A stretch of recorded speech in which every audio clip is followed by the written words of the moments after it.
Subscribe करें और bell दबाएं ताकि कोई खबर रह न जाए। आजकल जिंदगी ही सुबह आउट ऑफ कंट्रोल है, दुनिया बोल है, तेरी दुनिया बोल है। बिस्मिल्लाहिर्रहमानिर्रहीम, अस्सलाम वालेकुम, a very good morning to all of you from दुनिया बोल है। और यकीनन आज दुनिया में बड़ा इंपॉर्टेंट डे है क्योंकि ईद से पहले लास्ट वर्किंग डे है, ईद की छुट्टियों से पहले, और कल से छुट्टियां शुरू हो जाएंगी। तमाम तो लोग ईद की तैयारियां करें। वर्दा, आप कैसी हैं? मैं बिल्कुल ठीक, अल्हम्दुलिल्लाह, thank you so much for asking. बड़ा मिस कर रहे थे लोग, मैंने लोगों को बताया था कि आपके दाढ़ में दर्द है, इसलिए जो है हमने दुआ भी की थी आपकी सेहत याबी के लिए। तो अभी एक हो चुका है, एक थोड़ी सी रहती। डॉक्टर ने भी कहा कि अभी रुक जाओ, आराम से करो, ये ना हो कि बिल्कुल ही बोलने से रह जाओ। चले, ये बताइए, ईद की तैयारियां कर ली आपने? अल्हम्दुलिल्लाह। जानवर ले लिया आपने? अल्हम्दुलिल्लाह। कपड़े तैयार कर लिए हैं? बिल्कुल। चूड़ियां पहले से ले ली हैं? नहीं, मैं चूड़ियाँ तो शौक से पहनती नहीं हूँ, तो आई प्रेफर ब्रेसलेट और लाइक दिस। लेकिन आप आखिरी बार मार्केट्स में कब गई हैं? अच्छा सवाल है, मुझे टाइम आप रिकवर कर रही थी, यकीनन प्रॉब्लम से गुजर रही थी। लेकिन जब मैं कल मार्केट में गया, पाकिस्तान का सबसे बड़ा डॉल्मेन मॉल, बड़ा शॉपिंग मॉल कराची का, एक बहुत बड़ा, जहाँ पे लोग आते हैं, लाखों की तादाद में लोग आते हैं। वहाँ 4 ATMs हैं, ऊपर सेकंड और फर्स्ट फ्लोर पे, चारों खाली थे। अल्लाह का शुक्र, नीचे एक बैंक की ब्रांच थी जिसने मुझे ATM यूज करने दिया। लेकिन इस वक्त बैंकारी निज़ाम भी जो है ना हमारा लाजवाब है, उसकी हम बात करेंगे प्रोग्राम में। किस तरह ATMs पर हर ट्रांजैक्शन पर आपको 24 रुपीज चार्ज किए जा रहे हैं। Really? जो पहले 0 होता था कि आप जाते थे, आप कहते थे मेरे पैसे अकाउंट में रखे हुए हैं, मैं 2000 यूज करने, 2000 निकाल लेता हूँ, 4000 निकाल लेता हूँ। लेकिन अब हालात ये हैं कि हर ट्रांजैक्शन के ऊपर 25 रुपए लगेंगे। और आपको मालूम है मुल्क में एक दिन में कितनी ट्रांजैक्शन होती हैं? मिलियंस के हिसाब से होती है। जी हाँ, और सोचिए कितना पैसा जमा हो रहा है यहाँ पर, और ये किसको जा रहा है इसको भी हम डिस्कस करेंगे, और ये क्यों हो रहा है इसको भी जानने की कोशिश करेंगे। लेकिन और भी खून चूसेंगे, लेकिन और भी बहुत कुछ है आपको बताने के लिए डेफिनेटली, कि इस बात पे भी हम कहेंगे कि इतने ATM से भी आप टैक्सेस निकालें, तो इस पे भी हम एब्सोल्युटली। और ऐसे ATM जिनमें कैश ही ना हो। ईद से पहले एक और प्रॉब्लम होता है, हर कोई ATM जाता है कैश निकालने के लिए और ATM से ट्रांजैक्शंस कर रहा होता है, और क्या होता है ATM खाली हो जाते हैं, ATM में कैश मेंटेन नहीं हो पाता, स्टाफ छुट्टियों पे चला जाता है। आपको मालूम है बैंकर हजरात काफी सीनियर जॉब्स करते हैं, और वो जो है मंडे ट्यूसडे से काफी इशू हो रहा है कि ATMs खाली हैं। आप किसी भी आप बैंक की ब्रांच में चले जाएं, किसी भी ATM पे चले जाएं, आपको ATM से पैसे विड्रॉ नहीं कर सकते, या तो वो बंद है या वो खाली पड़ा हुआ है। ये और लोगों के पास नए बिजली के बिल भी आ गए हैं, फर्दर और एक्स्ट्रा और GST वाले। वो सारे बिजली के बिल। मैं सुबह जब आ रहा था तो मैंने देखा मार्केट में काफी सारी जगहों पे लोगों के पास बिल आए हुए थे। मैंने रुक के पूछा, देखा कि सबके अंदर GST लगा हुआ था, उसी तरीके से लगा हुआ था जिस तरह हमने बताया था, और वायरल भी हुआ था। लेकिन अल्लाह करे कि हमारे मुल्क के इदारे कुछ होश के नाखून लें और कुछ सीधे ट्रैक पर आए, क्योंकि लोगों का खून चूसा जा रहा है, आवाम का खून चूसा जा रहा है। सियासी माहौल हो, मुआशी माहौल हो, मुआशरती माहौल हो, हम लोग ऐसे कोने पे आ गए जहाँ से कोई रास्ता नहीं है। लेकिन कोशिश जरूर करेंगे, उम्मीद हमें रखनी है अल्लाह ताला में, और अल्लाह में जरूर रास्ता दिखाएगा। आमीन, बिल्कुल सही। और तलहा, जब अल्लाह ताला हमें रास्ता दिखाएगा, हम सबकी जो उम्मीदें, इस पर पूरी उम्मत मुस्लिमा की नज़रें जो हैं वो सिर्फ इमरान खान साहब के ऊपर हैं, और वो सिर्फ हमारा ही नहीं बल्कि इंटरनेशनली मकबूल हो चुके हैं इमरान खान साहब। तो एब्सोल्युटली नॉट करके एक गाना बनाया है एक तुर्किश सिंगर ने, और वो इमरान खान साहब को डेडिकेट किया है। यानी कि वो इमरान खान साहब अब उनकी सबकी आवाज़ बन गए हैं पूरी उम्मत मुस्लिमा। इम्पोर्टेड हुकूमत आई मुल्क में, और यकीनन अमेरिका का बहुत बड़ा इसमें रोल था, जिस तरह खान साहब ने सबके सामने बातें की, और इसमें कोई शक नहीं है ये पहली बार नहीं हुआ है, हमेशा होता आया है, हमेशा कहते हैं होता भी रहेगा। अल्लाह करे ऐसा ना हो, क्योंकि एक और बहुत इंपॉर्टेंट ओहदा है हमारे मुल्क में जो तब्दील होने वाला है, वो है चीफ ऑफ आर्मी स्टाफ का। यकीनन तमाम तो नजरें उस पर लगी हुई हैं, वही हमारे मुस्तकबिल का शायद फाइनल फैसला होगा कि हम किस डायरेक्शन में जाएंगे, क्योंकि यकीनन नए आर्मी चीफ आएंगे तो एक नई डायरेक्शन भी सेट करेंगे। नजर डालते हैं आज की टॉप स्टोरीज पर। साहिवाल में तूफान भी सुनामी को ना रोक सका, तूफानी बारिश में कप्तान का तूफानी खिताब। पंजाब के ज़िमनी इंतखाबात में जीत के लिए PTI सबसे मजबूत उम्मीदवार नजर आ रही है। बारिशों के बाद बलोचिस्तान में सैलाबी सूरत हाल, कोयटा और किला अब्दुल्ला में इमरजेंसी लग गई। सरतोई में डैम टूटने से तबाही, कराची में आज भी बारिशों की पेशगोई। कौम की दुआएं रंग ले आए, दुनिया की बुलंद तरीन चोटियां सर करने वाले कम उम्र तरीन को पहमा शहरोज काशिफ मिल गए, बहिफाजत कैंप 3 पहुंच गए। और मास रेसलिंग में सब्ज हिलाली परचम लहराया, मुल्क का नाम रोशन करके दिखाया। आलमी उफ़ पर सलाहियतों का लोहा मनवाने वाले मोहम्मद आलम से भी मुलाकात कराएंगे। वैसे एक बात वाज़ेह है, मुल्क में अगर मौजूदा हालात में इलेक्शन कराए जाएं तो इलेक्शन काफ़ी टफ होंगे, मुश्किल होंगे यकीनन, क्योंकि इस वक्त जो वोटर्स नज़र आ रहे हैं, जो अब लोग नज़र आ रहे हैं, वो PTI के जल से बड़े होते जा रहे हैं। चाहे कुछ भी हालात हो, जैसे भी सूरत हाल हो, आंसू गैस हो, शेलिंग हो, गोलियां बरसाने की बात की जाए, PTI नहीं रुकती। या फिर तूफानी बारिश होता है। ऐसे में जब मुल्क में हम देख रहे हैं कि हर तरफ बारिशों के बाद तूफानी सूरत हाल है, ये तूफान भी PTI के सुनामी को रोक नहीं पाया। और साहिवाल में गुज़िश्ता रोज़ PTI के जलसे में जो मनाजिर नज़र आए वो वाकई बहुत इंस्पायरिंग थे, जिसके बाद अब हम कह सकते हैं कि वाकई तब्दीली नज़र आ रही है। और होना हो पंजाब के ज़िमनी इंतखाबात में PTI ही सबसे तगड़ी उम्मीदवार है। जी हाँ, यकीनन बहुत इंपॉर्टेंट सीट्स हैं। 20 सीट्स जो होने जा रही हैं इस वक्त ज़िमनी इंतखाबात होने जा रहे हैं पंजाब में, और ये 20 सीट्स जो हैं यही डिसीजन देंगे कि next chief minister of Punjab कौन होगा। हमजा शहबाज यकीनन अपनी पूरी कोशिश करेंगे, जो इस वक्त मौजूदा वज़ीर आला है पंजाब के, कि वो ये 12-20 सीटें कन्फर्म करें ताकि उनकी जो सीट है चीफ मिनिस्टर की वो खतरे में ना पड़े। लेकिन साथ साथ नून लीग के अंदर दरारें भी पड़ रही हैं। मैं आपको बताऊं, नून लीग के अंदर वर्दा इस वक्त ये प्रॉब्लम आ गया है कि फाइनेंस मिनिस्टर कौन रहेगा, मिफ्ता इस्माइल या इसहाक डार, और कह रहे हैं लॉबीज बन गई है, अंदर पॉलिटिक्स भी शुरू हो गई है। एक ऐसी सिचुएशन में जब मुल्क ऑलरेडी करंट क्राइसिस से गुजर रहा है, इकोनॉमिक क्राइसिस से, पॉलिटिकल क्राइसिस से, अनसर्टेनिटी से गुजर रहा है, जो रूलिंग पार्टी है वो अंदर से इंतशार का शिकार है। और यकीनन ये वो इंतशार है जो मुल्क के लिए नुकसानदेह है, लोगों के लिए नुकसानदेह है। और सोचना ये होगा कि मुल्क किस डायरेक्शन में जा रहा है, कैसी डायरेक्शन में मजीद अफोर्ड कर सकते हैं मुल्क को ले जाना या नहीं। इसीलिए मैंने कहा कि नए आर्मी चीफ का आना मुल्क के मुस्तकबिल का असल फैसला। वैसे ही पेशगोइयाँ भी काफ़ी अर्से पहले हो गई थी, जब बिल्कुल शुरुआत में ये नो कॉन्फिडेंस मूवमेंट आई तो कहा था कि ज़्यादा दिन तक इनका इत्तेहाद नहीं चलेगा, नून लीग में आपस में झगड़े शुरू हो जाएंगे। और एक और कल पेशगोई हुई है। तला आपको पता है हमारे ही शो पे शेख अजीम हनीफ ने कहा है कि PTI जो है ये इस वक्त के जो बॉडीज़ इलेक्शन है, लोकल बॉडीज़ इलेक्शन है, उनमें पंजाब में वो जीत सकती है। यकीनन लोकल बॉडीज इलेक्शन भी हैं, ज़िमनी इंतखाब भी हैं, और यकीनन ये दोनों बहुत इंपॉर्टेंट है। हमारे नुमाइंदगान इस वक्त मौजूद हैं मुख्तलिफ शहरों में, राइट जी। आज PTI के जलसे होने हैं 2 शहरों में। कौन कौन से जी हमारे नुमाइंदगान इस वक्त हमारे साथ हैं? इस वक्त हमारे साथ मौजूद हैं गुलाम मुस्तफ़ा खान, और लाहौर से हमें ज्वाइन करेंगे, तो उनसे ही बात करते हैं और पूछते हैं क्या सूरत हाल है। जी सुधीर चौधरी हमारे साथ लाहौर से मौजूद हैं। सुधीर बताइए, आज जलसा होने जा रहा है, इंतजाम आप देख रहे हैं, कितना जोश व वलवला है PTI के कारकुनान में वहाँ पर? जी तलहा, सुबह 9 बजे का टाइम है, सख्त गर्मी है, लेकिन उसके बावजूद PTI के कारकुन बड़े पुरजोश हैं। PP 158 में 17 जुलाई को मैच पड़ेगा। ये वो हल्का है जहाँ पे अब्दुल अलीम खान PTI के टिकट के ऊपर कामयाब हुए थे, लेकिन अब यहाँ पर 2 मुख्तलिफ उम्मीदवार होंगे जिनका ताल्लुक नून लीग और PTI से है। इन 2 उम्मीदवारों के दरमियान ही जो है वो मेन मुकाबला होगा। स्टेज तैयार है, आज इमरान खान इस जलसे से खिताब करेंगे। स्टेज का थोड़ा सा आपको तफसीलात बताऊं, ये 20 बाई 20 का स्टेज है, जहां पर इमरान खान 7 बजे लाहौर में यहां पर अपने खिताब करेंगे। कारकुन सारी रात यहां पर रहे हैं और उन्होंने तैयारियां की हैं। स्टेज पर जो है वो बिल्कुल तैयारी है, कुर्सियाँ लगा दी गई हैं, और इस वक्त PTI के झंडे जो हैं धर्मपुरा के इस पूरे इलाके में जगह जगह जो हैं वो लगे हुए हैं, बैनर्स लगे हुए हैं, कदादम पोर्ट्रेट जो हैं वो लगे हुए हैं। लोग बड़े पुरजोश हैं। उनका कहना है कि हमने नून लीग से बड़ी उम्मीदें लगाई थी, लेकिन महंगाई की चक्की में हमें पीस दिया गया, ये हमें काबिल कबूल नहीं है, इससे अच्छी तो PTI थी। उनका ये भी कहना था कि इस इलाके से हमने भरपूर मार्जिन से अब्दुल अलीम खान को जितवाया था, लेकिन अब हम PTI के जो रहनुमा हैं, जो उम्मीदवार हैं मियां अकरम उस्मान, उसको कामयाब करवाएंगे। उनका ये भी कहना है कि धर्मपुरा बड़ा अहम हल्का है, पूरे लाहौर के अंदर धर्मपुरा ऐसा हल्का है जो कि तकरीबन बहुत बड़ा हल्का है और इसमें बहुत सारी तादाद जो है वो PTI की है।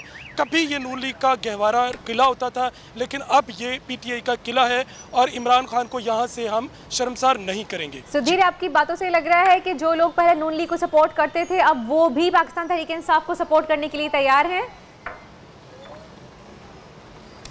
जी बिल्कुल, कुछ ऐसा ही है। नून लीग के बहुत से ऐसे लोग जो यहाँ पर जिन्होंने अपने दफातर भी खोले हुए हैं, वो सब के सब PTI में दाखिल हो गए और ये तब्दीली 3-4 माह के अंदर आई है। उन लोगों का कहना है कि नून लीग ने हमें सख्त मायूस किया है, अवाम की उम्मीदों पर पानी फेर दिया है। अब हम PTI को सपोर्ट करेंगे और इम्पोर्टेड हुकूमत को हम किसी सूरत कामयाब नहीं होने देंगे। लाहौर की कोई भी सीट PTI का उम्मीदवार ही जीतेगा और नून लीग को यहाँ से जीतने नहीं देंगे। पीटीआई के कारकुन बड़े पुरजोश हैं, पुरज़म हैं। Right Sudhir, right. हम रुख करेंगे अब लाहौर से शेखुपुरा का। शेखुपुरा में मौजूद है हमारे नुमाइंदे गुलाम मुस्तफ़ा खान। बताइए गुलाम मुस्तफ़ा, क्या सूरत हाल है वहाँ पर? तैयारियों के हवाले से अगर बात की जाए तो हालिया होने वाली तैयारियों की वजह से जो है तैयारियां जो है उनको वो यहाँ पर तख़ीर का शिकार है। अभी जो है इस वक्त कुर्सियाँ लगाई जा रही हैं। उसके साथ साथ मैं बता रहा हूँ कि रात गए तक जो है जो यहाँ पर पीटीआई के रहनुमा थे यहाँ पर रात तक यहाँ पर तैयारियाँ करवाते गए हैं। इस ग्राउंड में जो है काफ़ी हद तक यहाँ पर पानी खड़ा हुआ था जिसको निकालने में काफ़ी हद तक वो कामयाब हो चुके हैं। इस वक्त 20 फुट ऊंचा 60 फुट लंबा और 40 फुट चौड़ा जो है उसको स्टेज भी जो है वो तैयार कर लिया गया है जी।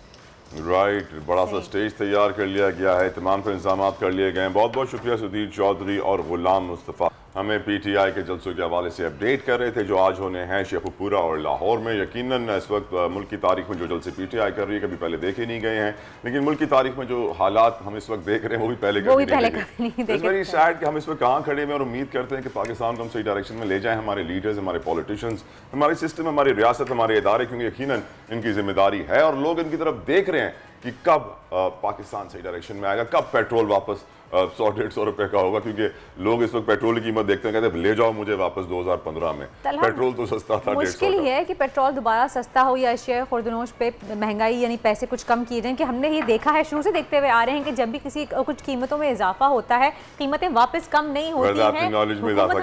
आपको मालूम है श्रीलंका और इंडिया रशिया से तेल खरीद रहे हैं सस्ता, वो तो ये बात अलग है। कौन सी करेंसी में? कौन सी करेंसी में?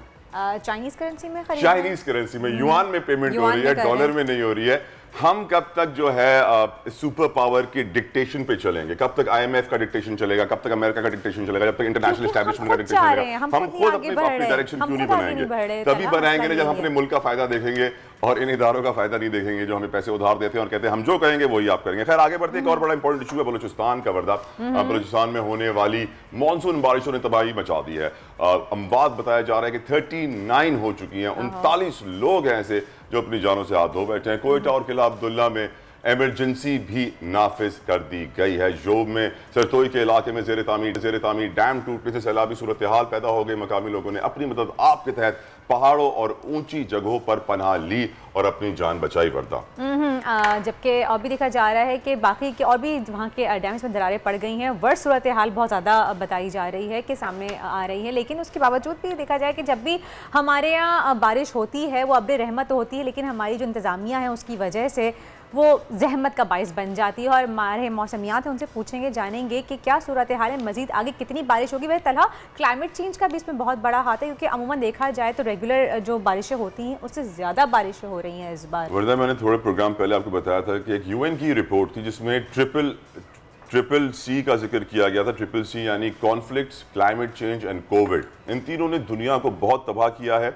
जो कॉन्फ्लिक्ट्स हो रहे हैं दुनिया भर में, कश्मीर में देखें आप, फ़लस्तीन में देखें आप, शाम में देखें आप, यकीनन हम जानते हैं तो रशिया यूक्रेन की जो सिचुएशन है उसने मुल्क को बड़ा, दुनिया को बड़ा डिस्टर्ब किया हुआ है। खैर हमारे साथ उवैस हैदर साहब इस वक्त मौजूद हैं। बहुत शुक्रिया उवैस साहब, आपने अपना टाइम हमें दिया। माहिर मौसमियात हैं हमारे साथ। वो ये बताइए कि इस वक्त जो हम वेदर चेंज देख रहे हैं मुल्क में, सैलाबी सूरत हाल पैदा हो गई है और यकीनन हमारे इदारे हरकत में आए हैं, रिलीफ वर्क भी किया जा रहा है, पर क्लाइमेट चेंज की एक ऐसी थ्रेट है जिससे पूरी दुनिया परेशान है। हम देख रहे हैं कि स्नोफॉल इस साल कम हुई थी, बारिशें कम हुई थी और बारिशें होती हैं तो ऐसी होती है कि सैलाब ही सैलाब आ जाते हैं, कई लोग अपनी जानों से हाथ धो बैठते हैं। आप कैसे देखते हैं क्लाइमेट चेंज की सिचुएशन को? बहुत शुक्रिया ऑन एयर लेने के लिए। अच्छा, सबसे पहले बताते चलें कि मानसून इस वक्त पाकिस्तान के मुख्तलिफ इलाकों में अपना असर दिखा रहा है। मानसून एक्टिविटीज़ चल रही हैं, हैवी स्पेल्स चल रहे हैं। बलूचिस्तान में हमने देखा कि काफ़ी ज़्यादा फ्लडिंग हुई है और जिसकी वजह से अनफॉर्चुनेटली जो है डेथ्स काफ़ी ज़्यादा रिपोर्ट हुई हैं। साथ में जो है बेशुमार जो है इस तरह के वाक़यात पेश आए हैं कि जैसे मुख्तलिफ एरियाज़ में बहुत ज़्यादा फ्लैश फ्लडिंग हुई है, अर्बन फ्लडिंग हुई है। तो हम यही देख रहे हैं कि इसको आप अगर लेना चाहें एज अ क्लाइमेट चेंज तो हम बिल्कुल इसको ले सकते हैं, क्योंकि दुनिया भर के टेम्परेचर रेस करते जा रहे हैं। जितनी भी वेदर के इवेंट्स हैं वो अब आहिस्ता आहिस्ता सीवियरिटी की तरफ बढ़ते जा रहे हैं, उनकी इंटेंसिटी बढ़ती जा रही है, टाइम फ्रेम बढ़ता जा रहा है। कहीं पे बहुत ज़्यादा बारिश हो रही है, कुछ इलाके ऐसे जहाँ बिल्कुल बारिश नहीं हो रही। और हमने देखा कि हमारे जो सीज़न हैं वो बहुत लिमिटेड होते जा रहे हैं, यानी कि गर्मियों की शिद्दत बढ़ती जा रही है, विंटर शॉर्ट होते जा रहे हैं। स्नोफॉल की जैसे आपने बात की कि स्नोफॉल इस तरह नहीं हो रही, लेकिन हमने देखा कि अभी जून के महीने में बाबूसर टॉप और जुलाई के महीने में कभी नहीं हुई थी वहाँ पे बर्फबारी की रिपोर्ट्स हमें मौसूल की। तो जाहिर सी बात है सब ये क्लाइमेट चेंज का ही इफ़ेक्ट है। हमने अपने इन्वायरमेंट में कार्बन डाइऑक्साइड की इमिशन इतनी ज़्यादा कर दी हैं। फैक्ट्रीज़ की बात की जाए या जितने भी फॉसिल फ्यूल जितने बर्न हो रहे हैं उसकी वजह से कार्बन डाइऑक्साइड हमारे एटमॉस्फेयर में जमा होती जा रही, जिसकी वजह से वेदर इवेंट भी सीवियर होते जा रहे हैं। सही। अच्छा ओवैस, ये बताइएगा कि पहला स्पेल था बारिशों का, हमने देखा इतनी तबाही हुई है, इतने लोग मर गए, तो दूसरा स्पेल जो होगा बारिशों का वो क्या इतना ही ताकतवर होगा या इससे कम बारिशों का इम्कान है? जी बिल्कुल, हमने जैसे कि अपने प्लेटफॉर्म के थ्रू भी आगाह किया है कि पाकिस्तान में इस बार मानसून जो है अब नॉर्मल जाने वाले हैं। अब बलूचिस्तान की ख़ास तौर पे बात की जाए तो वहाँ डेली बेसिस पे रेन रिपोर्ट हो रही है। आज भी वहाँ पे बहुत हैवी स्पेल एक्सपेक्टेड है। सिंध भर में एक्टिविटीज़ पॉसिबल हैं और ये दूसरा स्पेल यानी पहला स्पेल ख़त्म होते ही दूसरे स्पेल का आगाज़ हो गया। बैक टू बैक स्पेल्स हैं और ये स्पेल जो है हम एक्सपेक्ट कर रहे हैं कि ईद तक ऐसे ही कंटिन्यू रहेंगे। बलूचिस्तान में आज भी मज़ीद बारिशें, सिंध के सेंट्रल एरियाज़, अपर एरियाज़ और लोअर सिंध में डेवलपमेंट्स होंगी। कराची में भी आज बारिश के दोबारा इम्कान बन सकते हैं। गुज़िश्ता 3 रोज़ से कराची में बारिशों का सिलसिला जारी है। एक्टिविटीज़ थोड़ी स्कैटर्ड हैं, कहीं पे तेज़ बारिश हो रही है, कहीं हल्की बारिश हो रही है। आज भी हम सेम टाइम फ्रेम में यानी कि दोपहर 2 से लेके शाम 6-7 बजे और रात तक जो है डेवलपमेंट्स हो सकती है कराची के सराउंडिंग्स में, और कंडीशन फेवरेबल रही तो एक आध वाइड स्प्रेड स्पेल भी कराची को मिल सकता है और ये सिलसिला ईद तक वक्फे से जारी रहने का इम्कान है। सही, राइट। और ईद तक जारी रहेगा तो यानी ईद का तो मज़ा दुबाला हो ही जाएगा। बहुत बहुत शुक्रिया, आपने भी तफसीलात से आगाह किया। हमारे साथ मौजूद थे समियात ओवैस हैदर साहब और यकीन उन्होंने वाज़े कर दिया है कि बारिश ईद तक जारी रहेगी। यानी कराची वालों का जो है ना मूड थोड़ा आपने अच्छा कर दिया है, वो आपको इस वक्त दुआएं दे रहे हैं यार ऐसा ही रहे ईद तक, तो माहौल क्या मज़ा आएगा, ईद का मज़ा दोबाला हो जाएगा। गर्मी की शिद्दत में कमी हो जाएगी लेकिन ईद का मज़ा दोबाला हो जाएगा। लेकिन थोड़े से लोग कुछ मायूस भी हो जाएंगे शायद, लेकिन कोशिश कर सकते हैं और बारबेक्यू में बड़ा मज़ा आ जाएगा। लोग मायूस इसलिए भी हो रहे हैं वर्दा क्योंकि जानवर खुले खड़े हुए होते हैं, उनकी बीमारी हो जाएगी, बुखार हो जाएंगी, सफाई सुथराई की सूरत हाल, खाना के उनका टेक केयर ज़्यादा करना पड़ जाता है, टेंट लगाना पड़ जाता है। लेकिन यकीनन पार्ट एंड पार्सल कुर्बानी की नीयत करते हैं सुन्नत इब्राहिमी की, तो ये सब कुछ करना ही पड़ता है। लेकिन यकीनन मौसम का अच्छा होना बहुत जरूरी है। जो गर्मी हो रही थी ना उससे बहुत बुरा हाल था, वो सबका ही बहुत बुरा हाल था। उसे गर्मी में एक तो हब्स था, सफोकेशन बढ़ती चली जा रही थी और उसके अलावा ह्यूमिडिटी, और फिर आपको स्किन की डिजीजेस काफ़ी स्टार्ट हो रही थी, रैशेज स्किन पे, स्किन एलर्जी, स्किन प्रॉब्लम्स बहुत ज़्यादा हो रही थी। एटलीस्ट बारिश से आपकी इस तरह के जो डर्मा की प्रॉब्लम्स हैं आपकी वो सॉल्व हो गई हैं। खैर फिलहाल बारिशों में इंशाअल्लाह अगर हुआ ईद पे तो बारबेक्यू जरूर एंजॉय करेंगे। खैर एक ब्रेक की जाने बढ़ते हैं, और ब्रेक के बाद हम डिस्कस करेंगे बहुत सारे इंपॉर्टेंट इश्यूज पीआईए के हवाले से आपको बताएंगे बड़ी अहम खबर। साथ साथ मास रेसलिंग भी एक इवेंट होता है एथलेटिक्स में एथलीट का, वो उसके बारे में आपको बताएंगे। बड़े पाकिस्तान के एथलीट हमारे साथ होंगे इस ब्रेक के बाद। देखते रहिए दुनिया बोल है। आजकल जिंदगी ही सुबह आउट ऑफ कंट्रोल है, दुनिया बोल है, दुनिया बोल है। Welcome back. वो कहते हैं ना इसमें जब एक साथ बोलते तो जिंग्स एजुकेट। अच्छा, तो ये मास रेसलिंग क्या होती है वर्दा, ये बताएं मुझे, आपको मालूम है? मास रेसलिंग तो मुझे भी नहीं पता कि क्या होती है, लेकिन मैं चाहूँगी कि जिनसे हम बात कर रहे हैं जो इसके विनर हैं मोहम्मद आलम साहब, वो हमें बताएं क्योंकि आलमी उफ़क़ पर उन्होंने पाकिस्तान का नाम रोशन कर दिया है। वैसे अगर देखा जाए मास रेसलिंग मेरे ख्याल से कुछ स्टिक के साथ कुछ होती है, बेसिकली एक लकड़ी का पीस होता है, उस पर दोनों खिलाड़ी अपनी टांगे फंसाते हैं, हाथ पकड़ते हैं और खींचते हैं।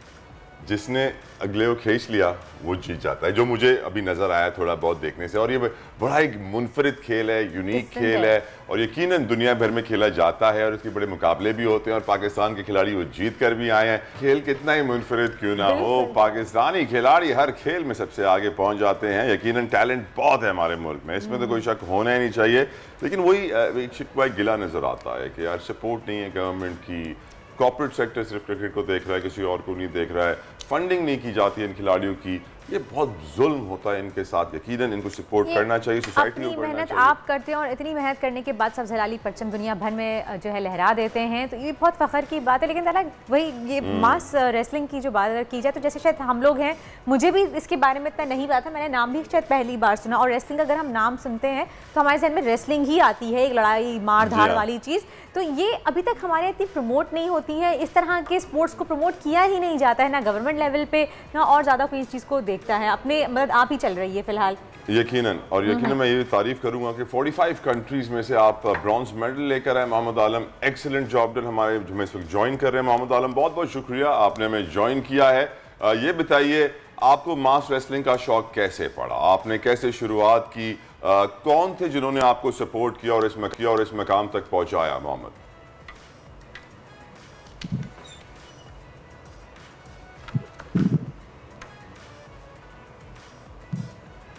जी बिस्मिल्लाहिर्रहमानिर्रहीम। मैं मोहम्मद आलम, वर्ल्ड चैंपियन मास रेसलर। फ्रीज हो गए क्या? फ्री, आई थिंक कनेक्शन का कुछ इशू है टेक्निकल, जिसकी वजह से हम इनसे बात नहीं कर पा रहे, लेकिन दोबारा कोशिश करेंगे उनसे रब्ता करने के लिए, क्योंकि यकीनन हम जानना चाहेंगे कि ये, क्योंकि हमने देखा है, मैंने आज तक कभी ये खेल पाकिस्तान में किसी को खेलते हुए नहीं देखा, लेकिन हाँ जो ओलंपिक्स के लिए तैयारी कर रहे होते हैं, जो इंटरनेशनल मुकाबलों के लिए तैयारी कर रहे होते हैं, जो वर्ल्ड रिकॉर्ड्स बनाना चाहते हैं, जो पाकिस्तान का नाम दुनिया भर में रोशन करना चाहते हैं, वो हमेशा ऐसे स्पोर्ट्स ढूंढ रहे होते हैं जिनको कहते हैं अनटैप्ड होते हैं। अनटैप्ड, बिल्कुल यूनिक है, बिल्कुल डिफरेंट है। और जब नाम सुन के मैंने सुना कि मास रेसलिंग क्या नॉर्मल सा होगा, लेकिन नहीं, और ये बहुत पता है कि एक डिफिकल्ट टाइप का, जिस तरह की हमने वीडियो देखी कि आप जोर आजमाइए, बेसिकली आप जिसके हाथ में डंडी रह गई वो जीत गया। और अच्छा, आप पता है मास स्टिक को कहते हैं, ओके, वो रेसलिंग कर रहे हैं उसके साथ। और यकीनन जब भी रेसलिंग का जिक्र आता है, जिu-jitsu, क्योकुशिन, MMA और बड़े बड़े चीज़ें, नाम बड़े बड़े आ जाते हैं दिमाग में, लेकिन ये वो एक ऐसा मुनफरिद खेल था जिसके बारे में हम जानना चाह रहे थे कि यार ये कैसे आ गया पाकिस्तान में, इनको शौक कैसे पड़ गया इस खेल का, क्योंकि ये खेल इंतहाई मुनफरिद। देखिए आप किस तरह टांगे फंसाते हैं, रॉड पकड़ लेते हैं जिसे मास कहते हैं, और फिर जिसके दोनों खींचेंगे, पूरी ताकत लगाएंगे अपनी टांगों की, अपनी बैक की, अपने शोल्डर्स की, और पुल करेंगे उस रॉड को, और फिर जिसके हाथ में वो रॉड रह गई वो जीत जाएंगे। राइट, मोहम्मद आलम से आगे चल कर रब्ता करने की कोशिश करेंगे, लेकिन अब एक वर्दा के पास की बड़ी मुनफरिद खबर है। हाँ, मेरे पास है ये, आपको ही पता होगा, खैर बहुत ज़्यादा आजकल सोशल मीडिया पे भी चर्चे चल रहे हैं कि बड़ी खबर ये है कि इस वक्त जकार्ता एयरपोर्ट पर 2 तैयारे खड़े हैं, और वो तैयारे कौन से हैं वो भी आपको बताते चले। वो PIA की एयर बसेस हैं A320, जो 2006 में पहली बार फ्रांस में अपनी आजमाइशी परवाज़ उन्होंने की थी, और फिर उन्हें मलेशिया की फ़िज़ाई कंपनी में एयर एशिया में कुछ वक्त के लिए शामिल किया गया था, और फिर ये हुआ था कि ये तैयारे पाकिस्तान की एयरलाइन का हिस्सा बन गए थे। अब यहाँ पे आपको एक अजब करप्शन की गज़ब कहानी सुनाते हैं, वो ये है कि PIA के पास ये 2 ऐसी एयर बसेज़ हैं जो फ्लाई नहीं करती हैं, लेकिन चूँकि लीज पर लिया गया था तो इस वजह से इनकी हमें लीज भी देनी पड़ती है, और इनको खड़ा भी करके रखा हुआ है। PIA वो इदारा है जो हमारे फाइनेंस मिनिस्टर 1 रुपए में बेच रहे थे, वर्दा, अगर आपको याद हो, थोड़ा वक्त पहले कह रहे, तो कोई 1 रुपए में भी खरीदे तो नुकसान में होगा, मैं तैयार हूँ 1 रुपए में लेने के लिए, तो वो देने की बात करते हैं, तो चले अल्लाह मालिक कुछ ना कुछ करेंगे। लेकिन सोचिए कि वो जो जहाज जकार्ता में इस वक्त A320 हमारा फंसा हुआ है, उस पर फाइन पड़ रहा है हमें, कितने, $6 लाख हर महीना। लेकिन PIA के लिए फाइन्स पे करना कोई बड़ी बात नहीं है, नो बिग डील। $6 लाख ही तो है, नो प्रॉब्लम। काश कि $6 लाख जो है वो फ्री टिकट्स में बांट दें लोगों को, ताकि उनकी भी दुआएं ले लें वो थोड़ी सी, जहाँ वो दुनिया भर को खैराती इदारा समझ के PIA को बांट रहे हैं पैसे, अपने लोगों को भी बांट दें, थोड़ी बेहतरी हो जाएगी। इसीलिए तो कहते हैं तलहा कि 1 रुपए में PIA बिक जाए, तो इस वजह से जो है अब्दुल्ला हफीज खान साहब हमारे साथ मौजूद हैं, PIA के तर्जुमान। खान साहब, thank you so very much for giving us your press. ये बताइए सर, अब ये वो इदारा है जिसको हमारे फाइनेंस मिनिस्टर कहते हैं कोई 1 रुपए में भी ले ले तो वो नुकसान में नहीं हो, वो नुकसान में होगा। ये बताएं कि जकार्ता में जो आपका जहाज फंसा हुआ है, इसके लिए $6 लाख दिए जा रहे हैं फाइन, इसकी सिचुएशन क्या है इस वक्त बॉस?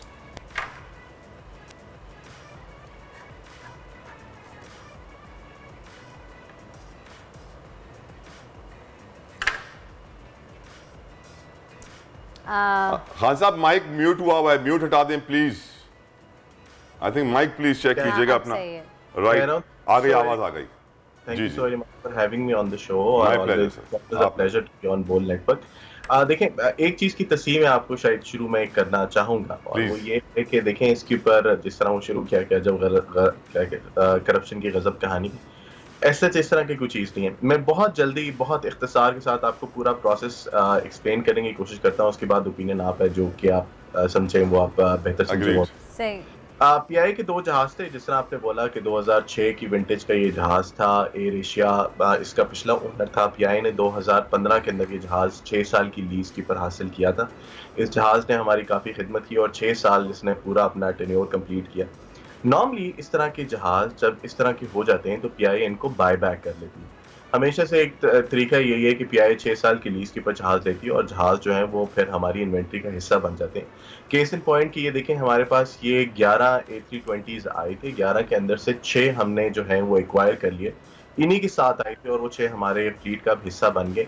और ये 2 जहाज जो थे ये भी टेक्निकली हमारा फ्लीट का हिस्सा बनने चाहिए थे, लेकिन जो लीजिंग कंपनी थी उसने कहा कि नहीं जी, ये जहाज उनको वापस चाहिए, वो ये बेचने पर तैयार नहीं।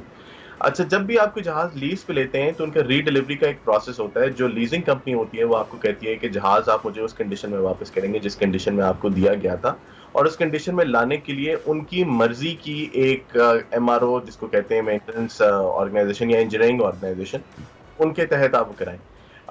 ये जहाज नॉर्मली पाकिस्तान में पीआईए बहुत ज़्यादा इक्विप्ड है इस तरह के जहाज की रीडिलीवरी प्रोसेस को इनिशिएट करने के लिए अंदर, लेकिन उस कंपनी वो बजट थी कि जी उन्होंने पाकिस्तान से जहाज नहीं करवाने, उनके लोग आके चेक नहीं कर सकते, कोविड है तो इस जहाज को जकार्ता भेजा जाए। जो उन्होंने एक इंजीनियरिंग फर्म हमें दे दी, एफिल टेक्निक, जिसके पास ये जहाज गए और ये जहाज वहाँ पे खड़े हुए। रीडिलीवरी का प्रोसेस नॉर्मली 6 से 8 महीने लेता है। ये ऐसी कोई अजीब बात नहीं है कि जी इतने अरसे से वो जहाज वहाँ पे खड़े। सितंबर के अंदर इन जहाज़ों की लीज खत्म हुई। 3-4 महीने इनके ऊपर काम नहीं हो सका बिकॉज मलेशिया के अंदर, इंडोनेशिया के अंदर आपको जिस तरह पता है कि बहुत ट्रैवल रिस्ट्रिक्शन थी, वहाँ पे कोई जाके इन जहाज़ों की इंस्पेक्शन नहीं कर सकता था। लेकिन अब्दुल्ला साहब, हमें सुनने में तो ये भी आया कि यहाँ से अमला जाता है और वहाँ इसकी जहाज़ों की इंस्पेक्शन के लिए जाता है देखने के लिए। देखें, ये होता कुछ भी नहीं है। फरवरी ऑनवर्ड इसके ऊपर काम शुरू हुआ है, फरवरी के भी एंड में इनफैक्ट, तो आप मार्च कर लें। और जब इनके ऊपर काम होता है तो रीडिलीवरी जो है उसके ऊपर काफ़ी सारी मेंटेनेंस होती है जो कि वो अपनी मर्जी की करवाती है, और उसके अंदर आपका एक सुपरवाइजर होना लाजमी है जो कि इस बात को इंश्योर करे कि जो पुर्जे या जो चीज़ें वो कह रहे हैं मेंटेनेंस पर रिक्वायर्ड है वो एग्जैक्टली उतनी है या नहीं। देखें, ये इसी तरह ही है कि आपने गाड़ी किसी से लीज पे लिया, आप जब गाड़ी वापस कर रहे हैं तो वो कहते हैं कि नहीं जी मुझे चीज़ें इसके अंदर वो डाल के दें जो कि मेरी मर्जी की है। उसके ऊपर आपकी एक जो है इंस्पेक्शन टीम वहाँ पे, एक आपका supervisor in any case in any time वो वहाँ पे होता है। केस इन पॉइंट ये है, इसके ऊपर जुर्माना कोई नहीं है, जिस तरह आपने कहा था कि जिनको जुर्माना लग रहा है। रेंट ऑब्वियसली इनका है, और ये रीडिलीवरी क्या रेंट है इसका जी? एक जहाज का $2,65,000 रेंट है महीना। 2,65,000 ये आपको पे करना होता है। ये तमाम दुनिया की रीडिलीवरी जब होती है तो जब तक रीडिलीवरी की एक्सेप्टेंस नहीं होती तब तक ये रेंट पे होता है। ये भी कोई नई बात नहीं है। और तीसरी बात ये कि कोई पार्किंग चार्जेस इसके ऊपर नहीं है, कोई और चीज़ नहीं है, और ये रेंट भी अभी पे नहीं हुआ। जब जहाज की फाइनल सेटलमेंट होगी तो उसके अंदर इसकी सेटलमेंट होगी। एंड लास्टली ये जहाज जुलाई के एंड में रोल आउट हो जाएगा, उनके पास उनकी एक्सेप्टेंस हो जाएगी उनकी, और हमारी टीमें अब बिल्कुल फाइनल स्टेजेस की पर। तो ये एक पूरी इसकी स्टोरी है। द ओनली प्रॉब्लम है इसकी ज़रा थोड़ी सी अजीब इस वजह से लगी है, बहुत सारे आउटलेट्स ने इसको उठाया इस वजह से, बिकॉज वो अजीब सी बात लग रही थी कि 6-7 महीने हो गए जहाज किसी दूसरी जगह के ऊपर खड़ा हुआ है और वो जहाज ना एक्सेप्ट हो रहा है ना वो उड़ रहा है, उसके बावजूद आपको पड़ रहा है। रीडिलीवरी नॉर्मली इस तरह होती है, और ये हमारे इलाके की जो बेहतरीन एयरलाइंस हैं वो भी जब जहाज इस तरह को लीज पे उठाएं तो राइट अब्दुल्ला साहब, और यकीनन आपने बड़े अच्छे तरीके से हमें समझा दी सिचुएशन। अब ये बताइए कि पीआईए $1 में आप मुझे दे रहे हैं नहीं दे रहे हैं? देखें, ये इतना आसान नहीं है। इसलिए आसान नहीं है कि पीआईए के ऊपर पीआईए के एसेट्स बहुत ज़्यादा हैं, पीआईए की लाइबिलिटीज़ उससे भी ज़्यादा। पीआईए हमेशा जो अपना बिजनेस प्लान लेके गवर्नमेंट के पास जाती है, चाहे हम बनाते हैं चाहे इंटरनेशनल कंसल्टेंट से बनाते हैं, हम हमेशा सबसे पहले बात कहते हैं कि पीआईए की बैलेंस शीट रिस्ट्रक्चर होने की ज़रूरत है। बैलेंस शीट रिस्ट्रक्चर का मतलब ये है कि अगर आपके 100 अरब के असासे हैं तो आपके ऊपर 400-500 अरब के कर्जा जाते हैं। कोई भी इदारा $1 दे के 500 अरब के कर्जे जात नहीं उठाएगा 100 अरब के असासों के ऊपर, तो वो रिस्ट्रक्चरिंग होना उसकी लाजमी। यही प्रोसेस, यही प्लान उनके पास भी है, गवर्नमेंट के पास भी है। मेरे ख्याल में एज अ गिमिक की बात ज़रूर कही गई, लेकिन सीरियस एफर्ट्स के अंदर ये बात इस तरीके से नहीं होती। ये बताइए, पीआईए की एक तस्वीर थी खाने की जो है काइली जेनर ने शेयर की थी अपने इंस्टाग्राम पेज पे, और बताया जा रहा है कि वो जो सेलिब्रिटीज़ पीआईए में ट्रैवल करते हैं उनको बड़ा अच्छा जो डाइट कॉन्शियस होते हैं, उन्हें प्यारा प्यारा खाना सर्व किया जाता है, फ्रूट्स वगैरह सर्व किए जाते हैं। तो इस वक्त सर्विस स्टैंडर्ड्स कहाँ हैं पीआईए के? क्योंकि हम हमेशा सुनते आए हैं बाकमाल लोग, लाजवाब सर्विस, तो सर्विस स्टैंडर्ड्स इस वक्त पीआई के कहाँ फॉल करते हैं इस करंट सिनारियो में जहाँ पर इतनी लाइबिलिटीज़ हैं, एसेट्स इतने कम है? क्योंकि यकीनन हम देखते हैं कि पाकिस्तानी खुद प्रेफर करते हैं कि यार कतर में चले जाओ, एमिरेट्स में चले जाओ, किसी और एयरलाइन में चले जाओ, पीआई अखबार कर देगी। इस वक्त हमारे सर्विस स्टैंडर्ड्स कहाँ खड़े हैं अब्दुल्ला साहब? देखें, एक्चुअली ये बहुत अच्छा सवाल है और ये अच्छा सवाल इस वजह से है बिकॉज हमें ये बात समझने की ज़रूरत है कि हम हमेशा पीआई के ना गोल्डन एरा को याद करते हैं और ये भूल जाते हैं कि इस करंट सिचुएशन के अंदर जो है हमें किस तरीके से रहना। Golden era 60s, 70s, 80s, 90s के अंदर बहुत सारे सर्विस स्टैंडर्ड ऐसे थे जो कि पीआई ने स्टैंडर्ड सेट किया था। अनफॉर्चुनेटली वो हम थोड़ा सा पीछे रह गए और वक्त के साथ साथ उन सर्विस स्टैंडर्ड्स के अंदर बहुत ज़्यादा इंप्रूवमेंट आ गई। खासतौर पर जो हमारी गल्फ के कैरियर्स थे उन्होंने ट्रैवल को लग्जरी बना दिया और वो लग्जरी आपको नज़र आती है, चाहे वो उनकी केबिन्स इस तरीके से हैं, चाहे उनके गोरमे रेस्टोरेंट स्टाइल मील्स हैं। ऑब्वियसली आपको कम्पीट करने के लिए अब उनके स्टैंडर्ड्स के ऊपर जाना है और डे टू डे बेसिस के ऊपर पीआई के स्टैंडर्ड्स, पीआई का मेन्यू, पीआई की बाकी तमाम चीज़ें इंप्रूव हो रही, लेकिन ऑब्वियसली उसकी स्पीड कम है और उसकी स्पीड इसी वजह से कम है क्योंकि जो आपने पिछले सवाल के अंदर एक बात की थी कि जब तक पीआई के फाइनेंशियल चैलेंजेस कंट्रोल नहीं होते, जब तक पीआई की ये बैलेंस शीट रिस्ट्रक्चर नहीं होती, और ये इस वजह से जरूरी है बिकॉज अगर आप सारा पैसा जो आप कमाते हैं आप कर्जों की अदायगी के अंदर अदा कर देंगे तो आप किस तरीके से अपने प्रोडक्ट के ऊपर इंप्रूवमेंट लेके अब्दुल्ला साहब, thank you so very much, thank you for joining अस। लेकिन आई एम श्योर बहुत सारे लोग ऐसे होंगे जो अब भी पीआई को 1 रुपए में लेने के लिए तैयार हैं। बहुत सारे हमारे बिजनेसमैन पाकिस्तान के ऐसे हैं जो 500 अरब के कर्जों के साथ, 100 अरब के असासों के साथ पीआई को 1 रुपए में लेने को तैयार होंगे। आप लोग राजी हो जाएं, मैं बेच सकता हूँ। और फिर जब वो आप प्राइवेटाइज हो जाएगी तो फिर उसके बाद आप उसके शशके देखिएगा। शशके कहूँगी सीरियसली कि सर्विसेज तो खैर हम कहते हैं कि लोकली हमें सर्विसेज तो आई एम सॉरी बहुत अच्छी देखने को नहीं मिलती हैं पीआईए की, लेकिन क्या पता प्राइवेटाइज होने के बाद कुछ अच्छे हो जाए। मोहम्मद आलम आ गए, मास रेसलर हमारे साथ वापस, तो उनसे बात कर लेते हैं और पूछते हैं उनसे कि क्या ऐसी चीज़ थी जो उनको इस मास रेसलिंग में लेके आई। जी मोहम्मद आलम, अस्सलाम वालेकुम, आपको आवाज़ आ रही है? जी आवाज़ आ रही है। जी मोहम्मद आलम, पहली बात तो ये बहुत बहुत मुबारक हो आपको, आप जीत के आइए कंपटीशन। और ये बताइएगा कि ये क्या वजह थी, आप कैसे मास रेसलिंग की तरफ आए, इतना यूनिक खेल? जी खैर मुबारक, आपके न्यूज़ चैनल से मैं पूरे पाकिस्तान को मुबारकबाद पेश करता हूँ। यकीनन ये अचीवमेंट्स लाना बहुत मुश्किल थी और अल्लाह के करम से मैं मुल्क पाकिस्तान के लिए मतलब इतनी बड़ी अचीवमेंट्स लाया हूँ। असल में हमारे स्पोर्ट की तरफ हमारी गवर्नमेंट तवज्जो नहीं देती, तो इस हवाले से अपना मास रेसलिंग जो है हमारी बड़ी पावरफुल गेम है, तो इसमें हम आए और मुल्क पहले नेशनल इवेंट खेले, फिर उसके बाद ओपन ट्रायल में सिलेक्शन की हुई और उसके बाद हम बाहर कंट्री में रशिया में खेल के आए। वहाँ पे 45 कंट्री आए हुए थे, तो अल्लाह के करम से अल्लाह पाक ने इतने बड़े एजाज़ से नवाजा है और मुल्क पाकिस्तान के नाम ये मैं अपनी अचीवमेंट करता हूँ।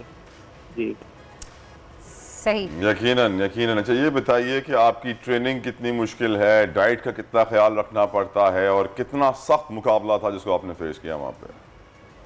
असल में डाइट के हवाले से बताया जाए तो इस महंगाई के दौर में मतलब ये सारा कुछ अफोर्ड करना बहुत मुश्किल है। मैं मिडिल क्लास फैमिली से तलक रखता हूँ, लेकिन अल्हम्दुलिल्लाह अल्लाह पाक की रज़ा भी इसमें शामिल थी और अपने बलबूते पे ही ये सारा कुछ मैंने अचीव किया है। तो बाकी इसमें ट्रेनिंग के हवाले से अगर बताता चलूँ तो इसके लिए ये बाकी गेम की निस्बत इस मास रेसलिंग में क्योंकि एक ही वक्त में पूरी बॉडी का जोर लगना होता है, तो इसके लिए हमें हार्ड मसल की लहदा से एक्सरसाइज करनी पड़ती है, तो वो की है और अल्हम्दुलिल्लाह उस मेहनत का रिजल्ट अल्लाह पाक ने इतने बड़े एजाज़ से में नवाज दिया है। सही। अच्छा ये बताइएगा मोहम्मद आलम के पिछले दिनों हुकूमत पंजाब की जानिब से इस खेल के लिए एक कैंप का इनेकाद भी किया गया, क्या अपर लेवल पर कोई सरपरस्ती थी या नहीं? असल में हमारे जो फेडरेशन है पाकिस्तान मास रेसलिंग फेडरेशन, इन्होंने हमारा बाकायदा हम इस कैंप में 2 मंथ हम ट्रेनिंग करते रहे हैं और ट्रेनिंग में हमारी ओपन ट्रायल्स हुए, उसमें सिलेक्शन हुई है, सिलेक्शन के बाद हम फिर गए हैं पाकिस्तान की तरफ से खेलने के लिए। बहुत शुक्रिया Mohammad Alam, all the best to you. उम्मीद करते हैं कि आपकी आवाज़ सुनने के बाद रात इदारे सामने आएंगे, खिलाड़ियों को सपोर्ट करेंगे। ये खिलाड़ी पूरी दुनिया में पाकिस्तान का सब्ज हिलाली परचम लहराते हैं, पाकिस्तान का नाम रोशन करते हैं, पर सैडली पाकिस्तान के कॉर्पोरेट्स इन खिलाड़ियों को नहीं देखते हैं, इनको स्पॉन्सर्स नहीं मिलते हैं, इनको फंड्स नहीं मिलते हैं, इनको यकीनन कई मुश्किलात का सामना है, लेकिन ये अपना जोश, अपना अज़्म लिए जाते हैं, मुकाबला जीत कर आते हैं। हम इन्हें टीवी पर बुलाते हैं कि शायद किसी को एहसास हो जाए किसी को ये रियलाइज हो जाए कि कितना जुल्म किया है उन्होंने इन खिलाड़ियों को इग्नोर करके, चाहे वो हुकूमत हो, इदारे हो, बोर्ड हो, फेडरेशन हो, एसोसिएशन हो, जो सियासत करती हैं, अपनी अपनी तनख्वाहें उठाती हैं, खिलाड़ियों के पैसे खा जाती हैं और फिर वही होता है। बेहतरीन खिलाड़ी हैं जिनको हमने आपको यहाँ पे मिलवाया है जिन लोगों से, तो हम यही कोशिश करते हैं कि क्रिकेट के अलावा भी अगर हमारे स्पॉन्सर दूसरी स्पोर्ट्स के ऊपर भी नजरसानी करें तो ये स्पोर्ट भी दुनिया भर में जैसे कि अभी तो नाम रोशन कर रहे हैं और मजीद बड़े लेवल के ऊपर जाके हम इनको खेल सकते हैं। खैर, एक ब्रेक का वक्त हो गया, ब्रेक की जाने बढ़ते हैं, मिलते हैं आपसे छोटे से ब्रेक के बाद। आजकल जिंदगी ही सुबह आउट ऑफ कंट्रोल है, दुनिया बोल है, तेरी दुनिया बोल है। Welcome back after the break. आप देख रहे हैं दुनिया बोल है और ईद कुर्बान करीब है। बहुत से लोग मंडी की जानिब अभी भी जा रहे हैं, दिन रात वहीं पर ही होते हैं। अक्सर लड़के और बच्चे खासतौर पे बहुत ज़्यादा शौकीन होते हैं मंडी के। खबर से क्यों ना हम भी रुख करते हैं तलहा मंडी का और जानते हैं वहाँ पे कि क्या हो रहा है। इससे पहले कि हम मंडी का रुख करें, एक मैं जानवरों से जुड़ी खबर देना चाहता हूँ आपको। हमने देखा था अभी हमारा प्रोग्राम शुरू होने से पहले नाज़िम जोखियों की खबर भी आई थी, ब्रेकिंग न्यूज़ अपडेट हो रहा था उनके केस के हवाले से। नाज़िम जोखियो वो थे जिन्होंने शिकार हो रहा था, जब बड़े बड़े बापों के बेटे शिकार कर रहे होते हैं सिंध में, तो वो खड़े हो गए, गाँव वाले थे और फिर उनके ऊपर गोलियाँ चलाई गई, उनको मार दिया गया। इसी तरह का एक वाक़या थर में भी रिसेंटली हुआ है। थर में यही हुआ कि बड़े बाप के बेटे शिकार कर रहे थे और उन्होंने 4 हिरने मार दिए और फिर एक गांव वाला उनके सामने खड़ा हो गया। आप ये कैसे शिकार कर रहे हैं, आपके पास परमिट नहीं है, आपके पास कुछ भी नहीं है, ये तो गैर कानूनी शिकार है। और फिर उन्होंने गांव वाले के ऊपर फायरिंग भी की, वो गांव वाला बच गया, फिर सारे गांव वाले आ गए, उनको पकड़ा, पुलिस के हवाले किया और फिर पुलिस ने FIR काटी, नासिर हुसैन शाह ने एक्शन भी ले लिया। लेकिन matter of telling you this is कि अल्हम्दुलिल्लाह सिंध में अब इतना शऊर आ रहा है कि वो अपने हक के लिए, अपने वाइल्ड लाइफ के लिए, अपने माहौल के लिए, अपने एनवायरनमेंट के लिए खड़े हो रहे हैं, विच इज़ ग्रेट न्यूज़। अब आप मंडी की तरफ जा सकते हैं। जी बिल्कुल, हमारे साथ मौजूद हैं हमारे रिपोर्टर्स, इस्लामाबाद में हैं अल्लाह दित्ता, पेशावर में हैं अनवर और कराची से हसीब हैं और कोयटा से भी हमारे रिपोर्टर हमें ज्वाइन कर रहे हैं और पूछते हैं उनसे कि वहाँ पे मंडी क्या सूरत हाल है। जी, सबसे पहले कराची की जानिब बढ़ते हैं, तो हसीब बताइएगा कि कराची की मंडी की क्या सूरत हाल है इस वक्त? कीमतों में कुछ कमी आई है, बारिशें भी इतनी हो रही हैं, जानवरों की क्या सूरत हाल है? जी बिल्कुल, कराची में तो आजकल तकरीबन रोज़ ही बारिश हो रही है और मवेशी मंडी में इस वक्त चलने की जगह नहीं है। हर जगह कीचड़ और पानी ही नज़र आता है।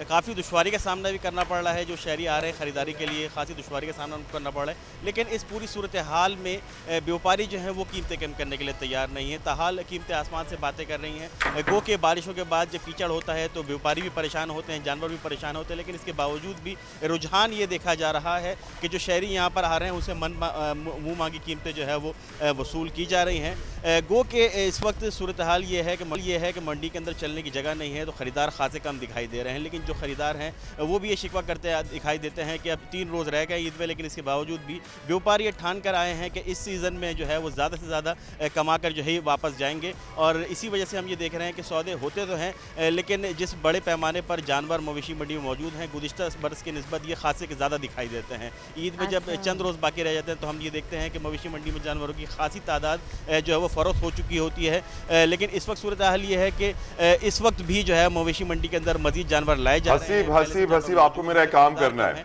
हसीब आपसे मैंने एक फेवर लेना है, आपकी मदद चाहिए मुझे। मदद आपकी मुझे ये चाहिए कि मैं भी उन पाकिस्तानियों की तरह हूँ जो कोशिश करते हैं कि यार अपनी जेब के हिसाब से कदम उठाएं। मुझे आप ये बताइए कि आप 35,000 रुपए में आप मुझे अच्छा दुम्बा दिलवा सकते हैं मंडी से? यकीनी तौर पर 35,000 रुपये अगर आप जेब में रख के ला रहे हैं तो कहीं ना कहीं दुम्बे की कुछ ना कुछ गुंजाइश जो है वो बहरहाल बन जाती है। यार ये देखिए, ये वाली बातें ना करें, कहीं ना कहीं कुछ ना कुछ आप मुझे बताएं। अच्छा दुम्बा नहीं, अच्छा दुम्बा तो बहरहाल आपको 35,000 में नहीं मिलेगा, क्योंकि रेंज जो है वो तकरीबन 35-40 से शुरू होती है। तो अगर आप थोड़ी मेहनत करें, मुशक्कत करें और यहाँ पर आके इस गर्मी में और इस कीचड़ में अगर आप थोड़ी सी ख्वारी उठाएं तो यकीनी तौर पर 35,000 में कुछ ना कुछ आपको दुम्बा तो कम से कम मिल जाएगा। अच्छा, ऐसे ही अमूमन देखने में आता है कि जब ईद करीब आने वाली होती है, स्पेशली 3-4 दिन रह जाते हैं ईद पर, खास तौर पर जब बारिश हो जाती है तो जानवरों की कीमतें कुछ कम हो जाती हैं। लेकिन इस बार ऐसा है कि नहीं?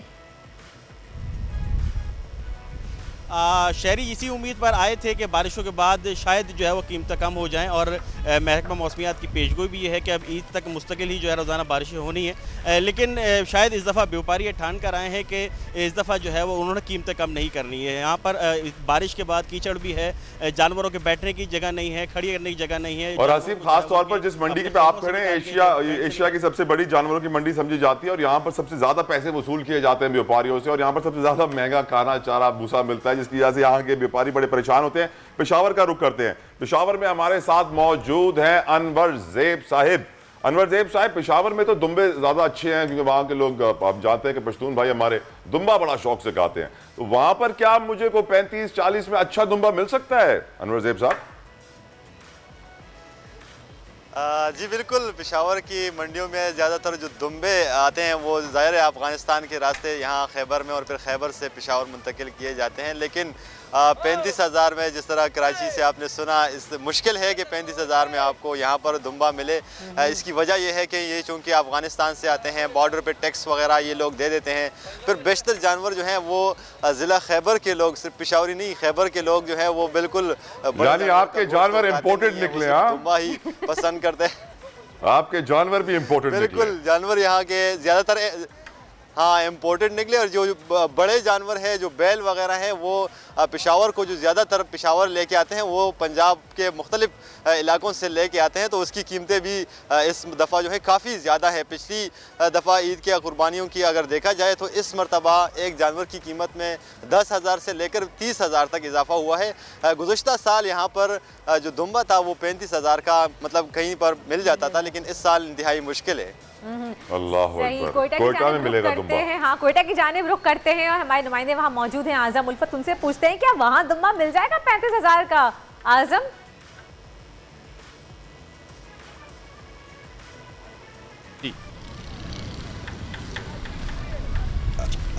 जी, मैं इस वक्त कोयटा के एक मवेशी मंडी में मौजूद हूँ, जहाँ हमने अब से थोड़ी देर कबल कीमतें जो मालूम की, लोगों से बातें की, तो कीमतें आसमान से बातें कर रही है। इसकी बड़ी वजह ये भी है कि गुज़श्ता 4 रोज़ से मानसून की जो बारिशें सूबा भर में जारी है, इससे जो राब्ता सड़कें हैं वो बिल्कुल मुनक़ता हो गए हैं और जो माल मवेशी जिन अज़ला में थे, जिनको सूबाई दारुल-हुकूमत कोयटा, हर ज़िले की कोशिश होती है कि इनको सूबाई दारुल-हुकूमत कोयटा पहुँचाया जाए, लेकिन गुज़श्ता ये 3 रोज़ से जो बारिशें हो रही है तो राब्ता सड़कें बिल्कुल मुनक़ता हुए हैं। तो जो जहाँ पे है वहीं पे कर रहे हैं। कोयटा में इस वक्त माल मवेशियों की जो कीमतें हैं वो आसमान से बातें करने लगी है।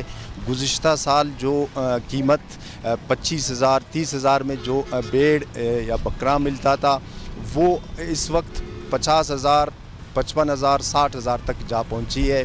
तो कोयटा के जो शहरी है खुसूसन वो इस वक्त परेशान है और वो बता रहे हैं कि इन कीमतों को कंट्रोल करने के लिए हुकूमत की जानिब से कोई इकदाम नहीं किया गया है। आज़म भाई, जब मैं पिछली बार कोयटा गया था, आज़म भाई अगर आपको मेरी आवाज़ आ रही हो, आज़म भाई जब पिछली बार मैं कोयटा गया था तो वहाँ पर जो है एक तुर्की दुम्बा हुआ करता था, वो काले रंग का होता था पूरा और उसका गोश्त बड़ा मज़े का होता था। उसका रेट क्या चल रहा है इस वक्त? सर मुझे आवाज़ सही तौर पे नहीं आ रही है, मैं नहीं समझ रहा कि आपने सवाल क्या किया। वो एक काले रंग का दुम्बा होता है आज़म भाई, काले रंग का पूरा दुम्बा होता है, उसे वो तुर्की दुम्बा कहते हैं, वो भी इम्पोर्टेड ही होता है, कहते हैं बड़े मज़े का होता है। उसका कुछ रेट मालूम है आपको सर? जी बिल्कुल सर, ये ज़्यादातर हमारा जो पश्तून बेल्ट है वहाँ से आता है ये दुम्बा। आज इसकी जो कीमत यहाँ हम मंडी से मालूम किया वो काफ़ी ज़्यादा है, 70,000 रुपये तक बताया जा रहा है। ये ज़्यादा पश्तून बेल्ट से ही आता है।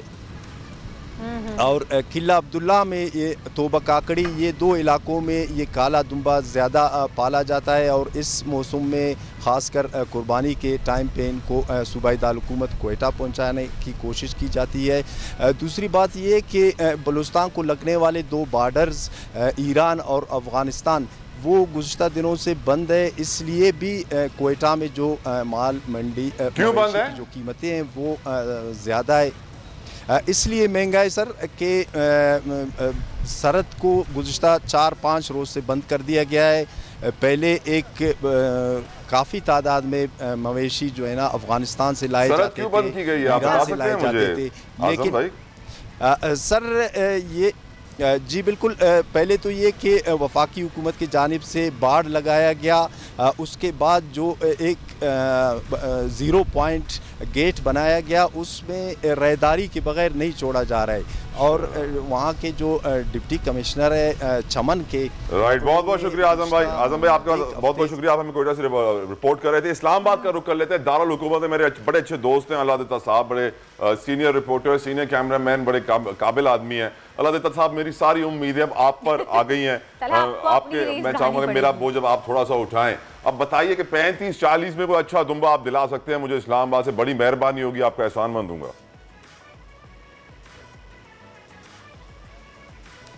जतोई साहब बिल्कुल आपको दुम्बा दिलवाएंगे, लेकिन मौजूदा हुकूमत में जितनी महंगाई बढ़ चुकी है, मेरा आपके लिए मशवरा यही है कि इस साल आप दुम्बे के बच्चे ले लें और अगले साल इंशाल्लाह आप उनकी कुर्बानी कर पाएंगे।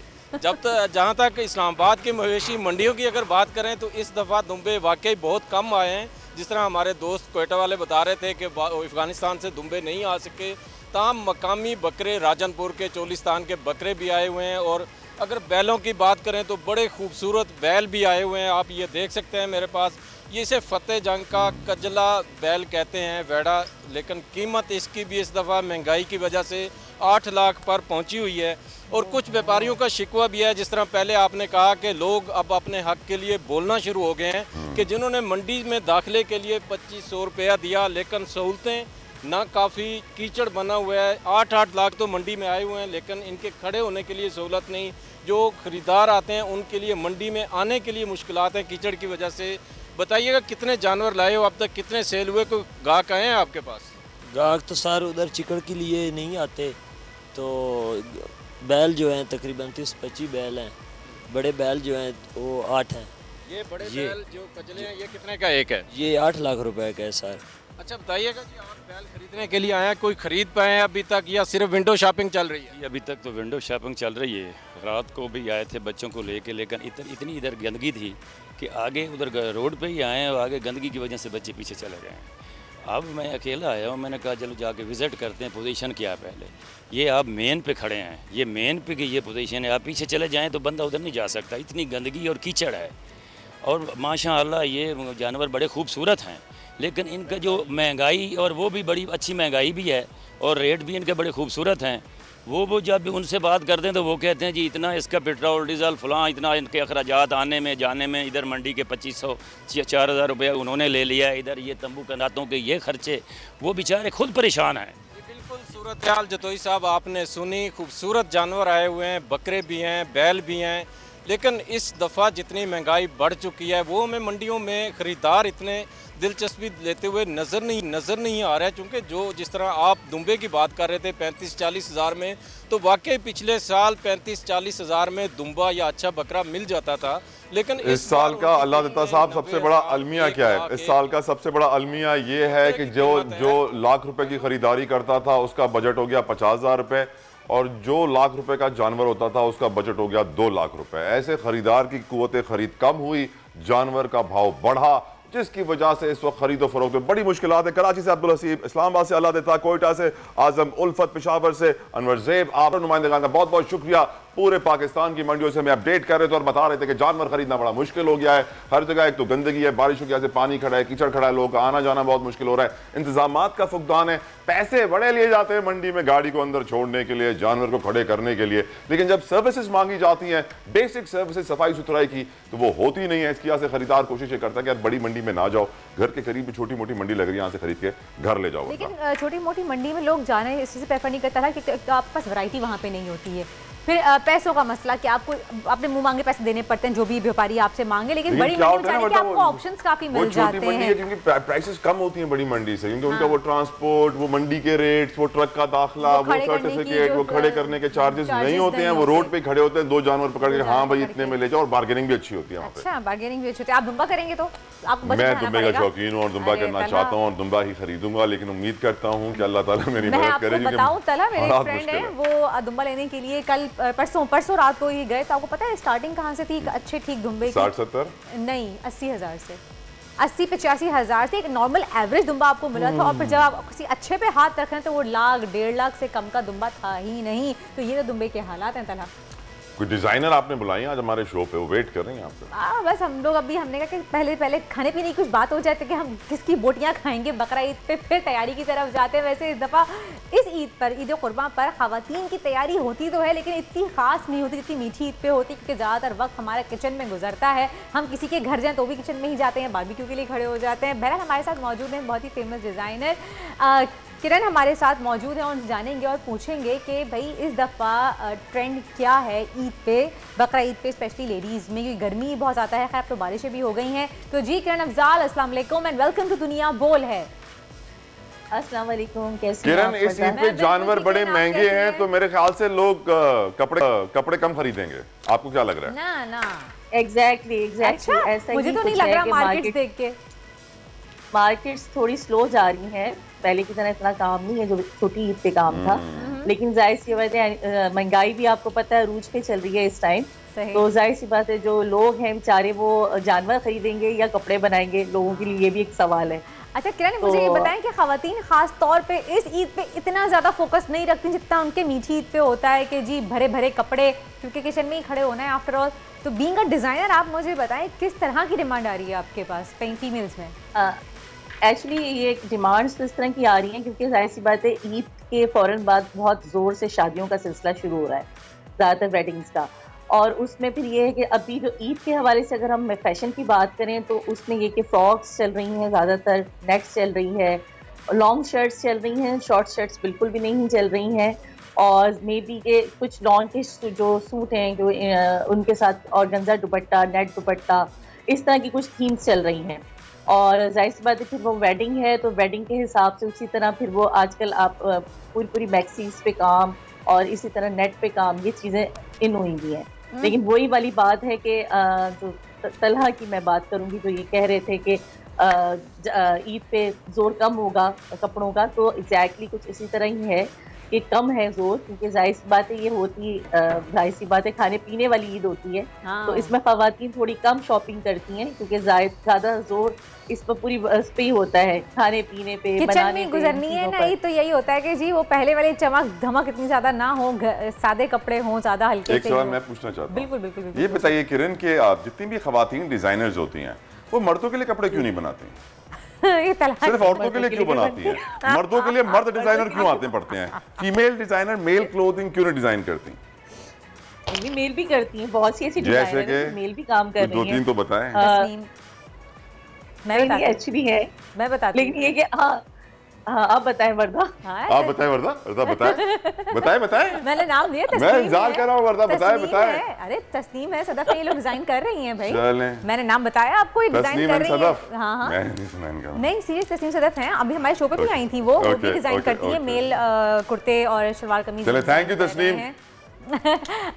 किरण आप भी स्टार्ट कर दें और आप तलहा को वार्डरोब यहाँ पे भेजें। नहीं मैं इसलिए नहीं कह रहा कि मुझे वार्डरोब, अल्लाह का शुक्र है मैं अपने कपड़े पहनना पसंद करता हूँ, तो दूसरे कपड़े नहीं पहनता ना, मैं स्पॉन्सर्ड कपड़े पहनता हूँ, अपने जेब से ही पहनता हूँ। लेकिन नहीं अब तलहा आपके लिए जरूर डिजाइन करूंगी मैं, जज़ाकल्लाह। लेकिन नहीं, और नौशाद के पास भी जा सकते हैं, नौशाद भी जो है वो मेल डिज़ाइन जो है वो कपड़े बनाते हैं, फीमेल्स के ही बनाते हैं। खैर थैंक यू सो मच किरण, बहुत बहुत शुक्रिया, आपने हमें अपना कीमती वक्त दिया, हमें बताया नहीं चल रहा। वैसे इस दफ़ा ईद पे तला बकरा ईद पे उम्मून होता ये है कि आप सिंपल लॉन के कपड़े बनाते हैं हल्की एम्ब्रॉयडरी के साथ, या सेल्फ एम्ब्रॉयडरी हो, सेल्फ एम्बेलिशमेंट हो, उसमें ज़्यादा हैवी ना हो, ताकि किचन में खड़े होकर इजीली आप काम कर सकें। प्रोड्यूसर साहब कह रहे हैं शार्प ब्रेक।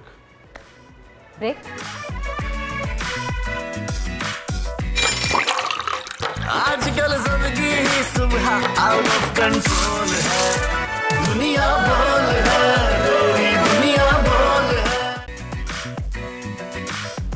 हम कराची में रहने वाले हमेशा सोचते हैं कि यार पहाड़ों में रहना कितना अच्छा होगा, कितना मजा आएगा जब हम पहाड़ों के बीच में रहेंगे, अपना एक घर होगा, पहाड़ के किनारे पर, जंगल पीछे होगा, नहर सामने चल रही होगी, फ्रेश पानी, फ्रेश खाना, ग्लेशियर्स, और यकीनन पहाड़ों की जिंदगी के लिए हम तरसते हैं। लेकिन आप चाह रहे हैं कि छुट्टी पे चली जाऊं?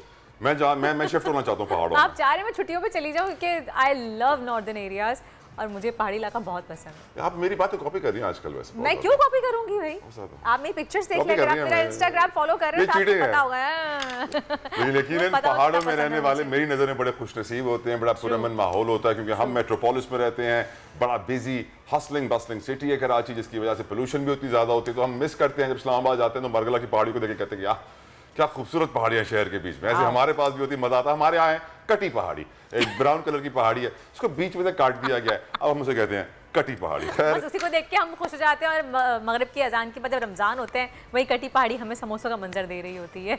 यस, लेकिन पहाड़ों का जिक्र हुआ है। हाँ बिल्कुल, आगे बढ़ते हैं और बात करते हैं आपसे कि अच्छी खबर आपको सुनाते हैं। अच्छी खबर ये है कि दुनिया की 5 बुलंद तरीन चोटियाँ सर करने वाले कम उम्र तरीन कोहे पैमा शहरोज़ काशिफ, जो कि लापता हो गए थे, गुज़िश्ता रोज़ उनसे रब्ता हो गया है और गुज़िश्ता रोज़ से नागा पर्वत पर थे वो, और बताया जा रहा है जब वो मिसिंग थे तो उसके बाद अब वो कैंप 3 पहुंच चुके हैं और वहाँ उनसे रब्ता भी हो चुका है, उनको ट्रैक कर लिया गया है। अब इत्तला ये मिली है कि वो महफूज हैं और बाहिफाजत कैंप 3 पर भी पहुंच गए हैं।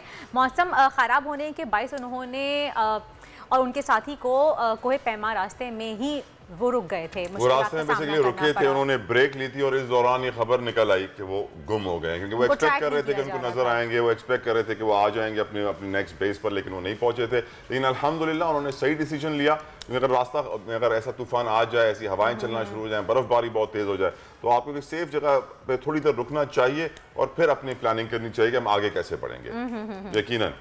और ये भी आपको बताएं कि ये वापस मिले तो लोग बड़े खुश हुए। ही इज द यंगेस्ट कैसे कहते हैं ना कि कोपैमा पाकिस्तान और हमारे सबसे छोटे, और यकीनन इनका जज्बा, इनका जुनून दीदनी है, इंतहाई काबिल तारीफ है, काबिल तहसीन है। बड़ी बड़ी चोटियां सर कर चुके हैं, टैलेंटेड हैं, पूरी दुनिया से लोग पाकिस्तान आते हैं ये इन पहाड़ों की चोटियां सर करने। बिल्कुल, और आपको पता है नागा पर्वत की पहाड़ दुनिया की मुश्किल तरीन पहाड़ों में से एक है और बहुत ही इसको एक पास सर करना बहुत ही किलिंग सिचुएशन होती है उस वक्त, बहुत ज़्यादा। आप गए कभी बर्फीले से पहाड़ के ऊपर चढ़ने? मैं पहाड़ के ऊपर नहीं चढ़ी हूँ, हाँ, लेकिन चढ़ी तो हूँ वैसे हाइकिंग वगैरह की है, लेकिन बर्फीले पहाड़ के ऊपर बर्फीले पहाड़ पे नहीं किया। क्या होता है कि एक तो यहाँ पे ऑक्सीजन लेवल गिर जाता है, ऊपर से माइनस के टेम्परेचर्स होते हैं, ऊपर से आपको जो है सर्वाइव करना होता है, क्योंकि यहाँ पे आपको मालूम है इस टेम्परेचर में आप नहा तो नहीं सकते हैं। आपको मालूम है आप पानी की बोतल भी यूं करेंगे तो वो जम जाएगी। तो वहाँ पर मुश्किलात, सर्वाइवल टेक्निक्स, आपका इक्विपमेंट, आपका सारा सामान, आपको सब कुछ दिया जाता है, ट्रेनिंग दी जाती है, लेकिन फिर भी ये किसी आम आदमी के बस की बात नहीं है। जिसकी बचपन से ट्रेनिंग हुई भी हो, जिंदगी पहाड़ों में गुजरी हो, वही कर सकते हैं। जो हमारे साथ मौजूद हैं करार हैदरी साहब, general alpine club of Pakistan के। करार हैदरी साहब, thank you so very much for joining us. Do introduce your alpine club as well, और मुझे बताइए कि जो हमारे नौजवान को पैमा जो वापस आ गए अल्हम्दुलिल्लाह अपने मिशन पे रवा दवा हैं और चोटियां सर कर रहे हैं दुनिया भर की, क्या हुआ था उसकी डिटेल्स मेरे साथ शेयर कीजिएगा, क्योंकि आपके पास यकीनन इनसाइड इन्फॉर्मेशन होगी। जी माशाल्लाह, इस साल आपको जैसे मालूम है कि शहरोज़ काशिफ जो हमारा यंग माउंटेनियर है, और you can say youngster mountaineer at the age of 20 years, और इसने ये 8वीं जो पीक है नागा पर्वत, ये इन्होंने क्लाइंब की है, और उनके साथ फजल अली हैं हमारे शमशाल के। और अल्लाह के लिए वेदर बहुत ख़राब हो गया था और वो 7300 मीटर पर फंस गए, लेकिन ये है कि उन्होंने सर्वाइव किया और एक पूरी रात वो 7300 मीटर पर फंसे रहे, और अभी वो मूव कर रहे हैं नीचे की तरफ। और इंशाल्लाह पाकिस्तान आर्मी के हेलीकॉप्टर्स भी सर्च ऑपरेशन में मसरूफ़ है, तो होपफुली वो आज शाम तक बेस कैंप नागा पर्वत पे पहुंच जाएंगे। यानी कि इनको रेस्क्यू कर लिया जाएगा, नागा पर्वत पे पहुंच जाएंगे सारे हेलीकॉप्टर्स वगैरह। ये बताइए रेस्क्यू ऑपरेशन में सर कोई ताखीर वगैरह हुई थी, कह रहे थे कुछ प्रॉब्लम्स फेस करने पड़े थे, कुछ बताएंगे इस बारे में? जी जनाब, असल में मौसम आपको मालूम है कि जब ख़राब हो जाए तो फिर वो ख़ास तौर पे हेली के लिए बड़ा मुश्किल होता है कि वो हाई एल्टीट्यूड पर जाकर वो किसी को वहाँ से लिफ्ट करे या फ्लाई करना उनके लिए बड़ा मुश्किल हो जाता है। तो इसलिए इन्होंने कोशिश तो की अपने तौर पर, लेकिन ये कि वो तेज़ हवा और वेदर बिल्कुल ख़राब था, विजिबिलिटी नहीं थी, तो लिहाजा इनको 2 मरतबा फ्लाई किया है क्रिकेट से और इनको फिर वापस आना पड़ा। तो आज भी फ्लाई कर रहे हैं इंशाल्लाह। होपफुली अगर अपने तौर पर नहीं आ सके, उम्मीद तो है कि शहरोज़ बड़ा स्ट्रॉन्ग क्लाइंबर है पाकिस्तान का, तो ये आ जाएगा सब अपने तौर पर भी बेस में, अदरवाइज ये कि हेलीकॉप्टर में। सही सर, 1-2 पहाड़ आप पैक करके कराची भेज सकते हैं सर? असल में आपके पीछे का पहाड़ देख के ना मैं जेलस हो रहा हूँ। मैं कह रहा हूँ मेरे पीछे पहाड़ क्यों नहीं है। प्रोड्यूसर साहब कुछ करें, मेरे पीछे भी ऐसे ही पहाड़ हो। ये मैंने खास तौर पे आप लोगों के लिए, खास तौर पे साउथ वालों के लिए खसूसी बैकग्राउंड मैंने ऐड की है इसमें। जलाएं सर हमारी, आप जलाएं, हाँ धुएं निकालें सर हमारे, नो प्रॉब्लम। आप हमें तरसाएं, हम वैसे ही पहाड़ों को तरसते हैं और वैसे ही बर्फीले पहाड़, इतनी खूबसूरत बैकग्राउंड पिक्चर्स लगा के आप हमें तरसाएं। खैर थैंक यू सो मच, बहुत बहुत शुक्रिया आपका, थैंक यू सो मच, आपने हमें बताया, हमें आगाह किया। आज कोहे पैमा को से कम उम्र कोहे पैमा 20 साल की उम्र में तला, ये बहुत बड़ी बात है। Mountaineering is a great sport, I would love to do it अगर मुझे कोई अच्छा स्पॉन्सर मिल जाए, क्योंकि यकीनन बहुत सारे पैसे लगते हैं, जाना आना, खाना पीना, कपड़े, इक्विपमेंट, तो यकीनन व्हाई नॉट, वन डे करेंगे इंशाल्लाह। कभी किया है आपने या नहीं? इरादा रखते हैं? शौक बहुत है, शौक बहुत है। चलें जी इंशाअल्लाह अल्लाह ताला आपका शौक पूरा करें। चलें जी अब रुख करते हैं थोड़ा सितारों का। तला कुछ ये पहाड़ों से और सितारों में फासला कम होता है, आप जा सकते हैं पहाड़ों से सितारों पर। और हम यही पूछ लेते हैं कि आपकी ख्वाहिश पूरी होगी कि नहीं होगी।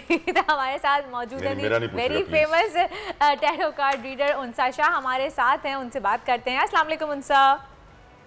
वालेकुम अस्सलाम, गुड मॉर्निंग, कैसे आप दोनों? गुड मॉर्निंग, बिल्कुल ठीक, आप कैसी हैं उनसा? अल्हम्दुलिल्लाह बिल्कुल ठीक ठाक। उनसा थोड़ी सी बात कर लें पॉलिटिक्स की, सियासी सूरत हाल पे बात कर लें कि क्या लगता है तैयारी कर ली, जानवर खरीदा नहीं खरीदा, शॉपिंग कर ली, मेकअप, मेहंदी, सब कुछ कुछ तो नहीं हो। आखिर में बात करूंगी ताकि फिर मैंने कहा कि क्लोजिंग करें। चलिए अब बात छेड़ दी है तो आप बताइए। मुझे लग रहा है आपकी ना नूरानी चेहरा आज काफी अंधेरे में है। अंधेरे में है, पता नहीं वो जरा लाइट कम है रूम में, बिजली का बोरान शिद्दत इख्तियार कर गया है। जी बिल्कुल ऐसे ही है। तो बिजली के सितारे सर, ये होता है बिजली के सितारे कहाँ जा रहे हैं जी? बिजली के सितारे कहाँ जा रहे हैं? बिजली के सितारे तो इतने अच्छे नजर नहीं आ रहे, यही हालात नजर आ रहे हैं। जब तक गर्मियां हैं बिजली के सितारे जो है वो गुरूब भी नजर आ रहे हैं। अच्छा बिजली के भी और गैस के सितारे भी बड़े, बारिश के सितारे ही बता दें यार, उनसे बता दें बारिश कितनी होनी है आजकल। महकमा मौसम से ज्यादा जो है ना आप लोग टारगेट पे हो। बारिश तो अभी होगी, अभी स्टार्ट हुआ है, तो बारिश तो अभी मजीद मुझे इम्कान नजर आ रहा है, बल्कि काफी ज्यादा बारिश के इम्कान है। अच्छा चलिए उनसे पहले मेरे एक सवाल का जवाब देने जल्दी से, क्योंकि हमें कल हमारे शो पे शेख अजीम साहब ने कहा था, उन्होंने पेशगोई की थी कि खान साहब बाई इलेक्शन जीतते हुए नजर आ रहे हैं पीटीआई। आपके टैरो कार्ड्स क्या कहते हैं इस बारे में? देखिए मैं तो हमेशा, मेरे पास जो कार्ड्स आते हैं आप देखती हैं क्वीन और किंग के ही आते हैं हमेशा टैरो कार्ड्स ना। आज भी देखें इत्तेफाक है, क्वीन ऑफ सोर्ड्स का कार्ड है, द फूल का कार्ड है, डेथ का कार्ड है, तीनों कार्ड बहुत पॉजिटिव हैं। मेजर अरकाना के कार्ड हैं, एक माइनर कार्ड है लेकिन उसमें भी क्वीन का कार्ड ही है। तो पीटीआई की तरफ जो है काफ़ी फेवर करते हुए नज़र आ रहे हैं इलेक्शन। तो मुझे काफ़ी चांसेस हैं कि पीटीआई जो है वो ज़्यादा अक्सरियत से जीतेगी, अक्सरियत से जीतेगी। चलें जी एक और पेशगोई हमारे सामने आ गई, उनसा ने भी वाज़ेह कर दिया कि पीटीआई अक्सरियत से जीतेगी बाई इलेक्शंस में। तो अब रुख करते हैं, जानते हैं उनसा ये बताइएगा कि आने वाला हफ्ता ईद तक बताइएगा कौन से सितारों के लिए बहुत अच्छा साबित होगा और किन सितारों को एहतियात बरतनी है। अच्छा देखिए कमिंग वीक जो है वो वैसे तो अच्छी उम्मीद रखनी चाहिए तमाम जिसके जो भी सितारे हैं, लेकिन एरीज वाले, लियो वाले और उसके साथ साथ जो सेजिटेरियस वाले हैं, क्योंकि इनका एलिमेंट जो होता है फायर होता है, तो इन लोगों को जो है अपने गुस्से पे कंट्रोल करने की ज़रूरत है। उनको ज़्यादा ये एंगर इश्यूज मुझे नज़र आ रहे हैं, जज्बाती फैसले कर सकते हैं, और जिनके कोर्ट वगैरह में केसेस चल रहे हैं उनके लिए थोड़ा सा एरीज है, सेजिटेरियस है, इन लोगों को थोड़ा मोहतात होने की ज़रूरत है।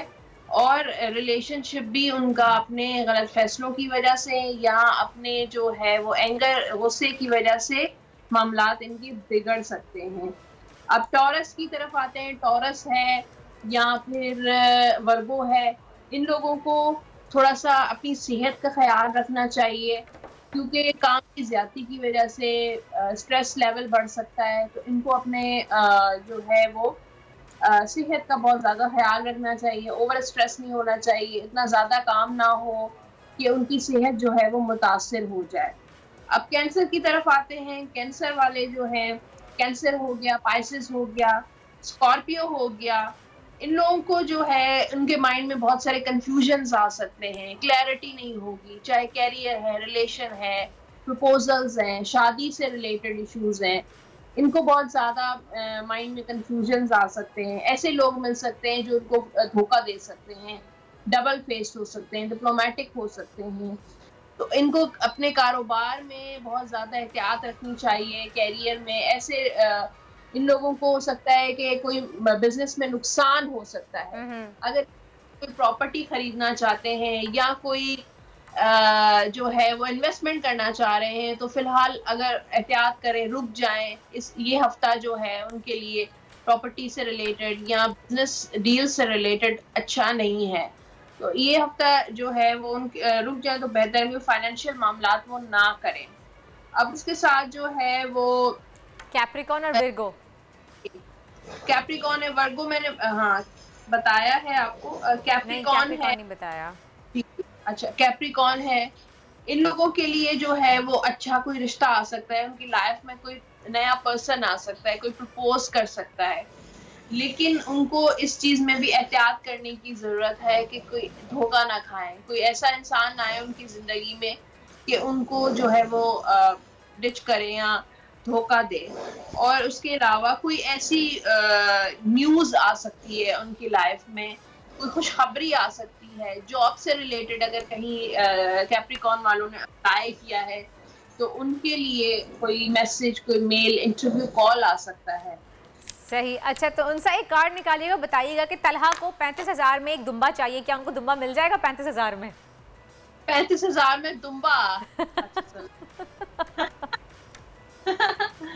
मेरे पास बड़ा अच्छा कार्ड आया है, टेस्ट का कार्ड है, मैं आपको दिखा देती हूँ। 6 कार्ड है। किसका कार्ड है? दोबारा बोलिए, किसका कार्ड है? 6 ऑफ वॉन्ड्स का कार्ड है, सक्सेस, कामयाबी का कार्ड है। तो मुझे लगता है तलहा जो है कामयाब हो जाएंगे दुम्बा ऑलरेडी। अरे वाह, जबरदस्त, क्या बात है उनसा शाह की। आज से उनसा शाह नंबर 1 टेरो कार्ड। तो ईदी में आपसे चला यकीन है कामयाब कर दिया। जी नहीं, बोलिए उनसे, आप क्या कह रही हैं? मैंने तला से मैं ईदी लूंगी क्योंकि मैंने उनको देखे दुम्बा दिला दिया। सर मैं आपके घर गोश्त पहुंचा के जाऊंगा। ईदी तो इसी ईद पे नहीं मिलती ना, गोश्त मिलता है। रान होनी चाहिए पूरी तला। अबे दुम्बे की बात हो रही है भाई, निकलता ही 5-6 किलो है, थोड़ा सा गोश्त निकलता है, गोश्त पहुंचाएंगे ना, बच्चे की जान लोगी क्या? पूरी रान उनसा शाह के लिए रान हाजिर है। अरे वाह। और बोले उनसा, आपने कौन सा जानवर लिया है? मैंने तो बकरा लिए। हम लोग बकरे का गोश्त खाते हैं ना, इसलिए। दिल पे पत्थर रख के लिए या खुशी से लिए? जी, दिल पे पत्थर रख के लिए, खुशी से लिए? नहीं, खुशी से लिया है। कुर्बानी तो खुशी से दिल से की जाती है, तो दिल पे पत्थर नहीं रखा।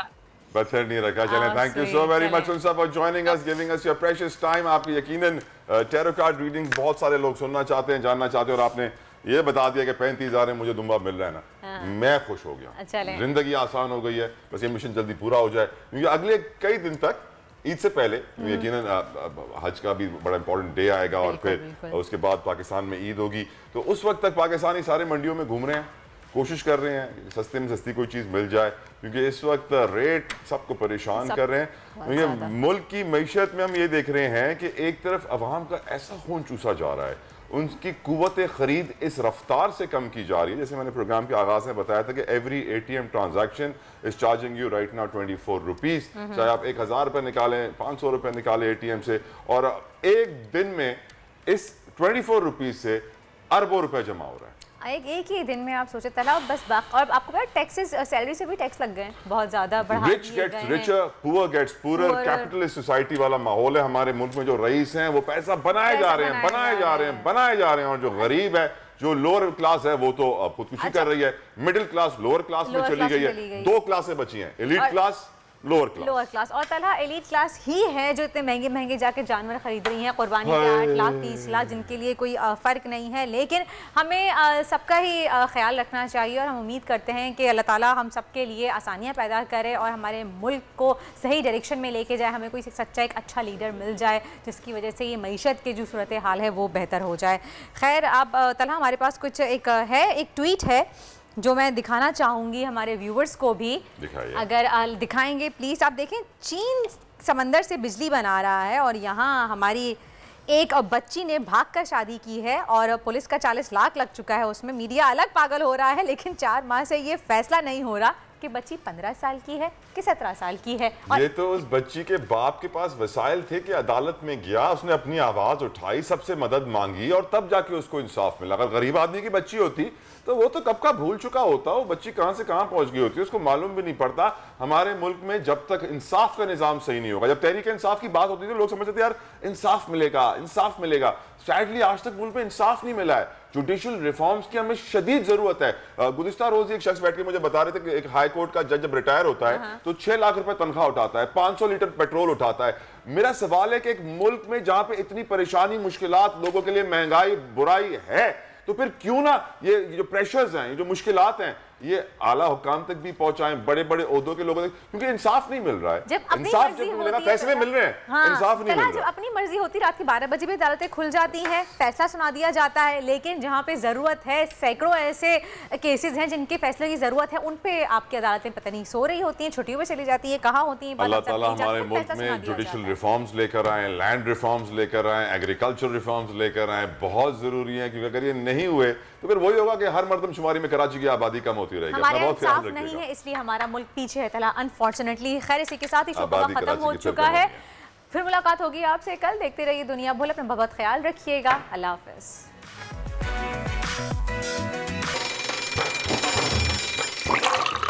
आजकल जिंदगी ही सुबह आउट ऑफ कंट्रोल है, दुनिया बोल है, दुनिया बोल है। सब्सक्राइब करें और बेल दबाएं ताकि कोई खबर रह न जाए।